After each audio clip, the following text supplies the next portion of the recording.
کوہ طور کی قسم اور اس کتاب کی جو لکھی ہوئی ہے کشادہ ورق میں، اور آباد گھر کی اور اونچی چھت کی، اور جوش مارتے سمندر کی، کہ تمہارے پروردگار کا عذاب واقع ہو کر رہے گا اور اس کو کوئی روک نہیں سکے گا۔ جس دن آسمان لرزنے لگے کپ کپا کر اور پہاڑ سچ مچ اڑنے لگیں تو اس دن جھٹلانے والوں کے لیے خرابی ہوگی، جو بیکار باتوں میں پڑے کھیل رہے ہیں۔ جس دن ان کو آتش جہنم کی طرف دھکیل دھکیل کر لے جائیں گے اور کہا جائے گا یہی وہ جہنم ہے جس کو تم جھوٹ سمجھتے تھے۔ تو کیا یہ جادو ہے یا تم کو نظر ہی نہیں آتا؟ اس میں داخل ہو جاؤ اور صبر کرو یا نہ کرو، تمہارے لیے یکساں ہے۔ جو کام تم کیا کرتے تھے یہ انہی کا تم کو بدلہ مل رہا ہے۔ جو پرہیزگار ہیں وہ باغوں اور نعمتوں میں ہوں گے، جو کچھ ان کے پروردگار نے ان کو بخشا اس کی وجہ سے وہ خوشحال ہوں گے، اور ان کے پروردگار نے ان کو دوزخ کے عذاب سے بچا لیا۔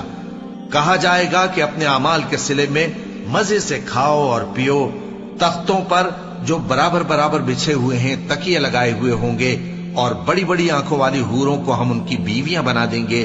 اور جو لوگ ایمان لائے اور ان کی اولاد بھی راہ ایمان میں ان کے پیچھے چلی، ہم ان کی اولاد کو بھی ان کے درجے تک پہنچا دیں گے، اور ان کے اعمال میں سے کچھ کم نہ کریں گے۔ ہر شخص اپنے اعمال میں پھنسا ہوا ہے، اور جس طرح کے میوے اور گوشت کو ان کا جی چاہے گا ہم ان کو عطا کریں گے۔ وہاں وہ جام شراب کی چھینا جھپٹی کریں گے، جس کے پینے سے نہ کوئی لغو بات ہوگی اور نہ کوئی گناہ کا کام۔ اور نوجوان خدمتگار جو ایسے ہوں گے جیسے چھپائے ہوئے موتی، جو ان کے آس پاس پھریں گے اور ایک دوسرے کی طرف رخ کر کے آپس میں گفتگو کریں گے، کہیں گے کہ اس سے پہلے ہم اپنے گھر میں اللہ سے ڈرتے رہتے تھے، تو اللہ نے ہم پر احسان فرمایا اور دوزخ کی گرم ہوا کے عذاب سے ہمیں بچا لیا۔ اس سے پہلے ہم اسے پکارا کرتے تھے، بے شک وہ احسان کرنے والا ہے، مہربان ہے۔ تو اے پیغمبر تم نصیحت کرتے رہو، تم اپنے پروردگار کے فضل سے نہ تو کاہن ہو اور نہ دیوانے۔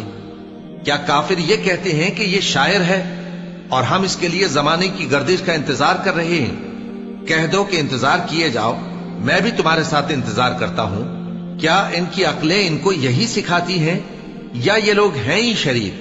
کیا کفار یہ کہتے ہیں کہ ان پیغمبر نے قرآن از خود بنا لیا ہے؟ بات یہ ہے کہ یہ اللہ پر ایمان نہیں رکھتے۔ اگر یہ سچے ہیں تو یہ بھی ایسا کلام بنا لائیں۔ کیا یہ کسی کے پیدا کیے بغیر ہی پیدا ہو گئے ہیں، یا یہ اپنے آپ کو خود پیدا کرنے والے ہیں، یا انہوں نے آسمانوں اور زمین کو پیدا کیا ہے؟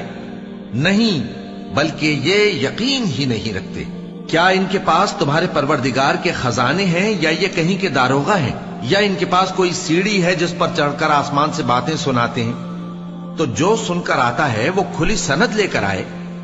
کیا اللہ کی تو ہوں بیٹیاں اور تمہارے لیے بیٹے؟ اے پیغمبر کیا تم ان سے کوئی معاوضہ مانگتے ہو کہ ان پر تاوان کا بوجھ پڑ رہا ہے، یا ان کے پاس غیب کا علم ہے کہ یہ اسے لکھ لیتے ہیں؟ کیا یہ کوئی داؤں کرنا چاہتے ہیں؟ تو کافر تو خود داؤں میں آنے والے ہیں۔ کیا اللہ کے سوا ان کا کوئی اور معبود ہے؟ اللہ تو ان کے شریک بنانے سے پاک ہے۔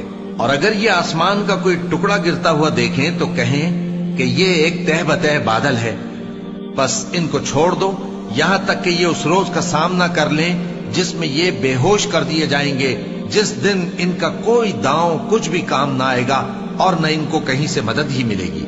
اور ظالموں کے لیے اس کے سوا اور بھی عذاب ہے، لیکن ان میں کے اکثر نہیں جانتے۔ اور تم اپنے پروردگار کے حکم کے انتظار میں صبر کیے رہو، تم تو ہماری آنکھوں کے سامنے ہو۔ اور جب اٹھا کرو تو اپنے پروردگار کی تعریف کے ساتھ تسبیح کیا کرو، اور رات کے بعض اوقات میں بھی، اور ستاروں کے غروب ہونے کے بعد بھی اس کی تسبیح کیا کرو۔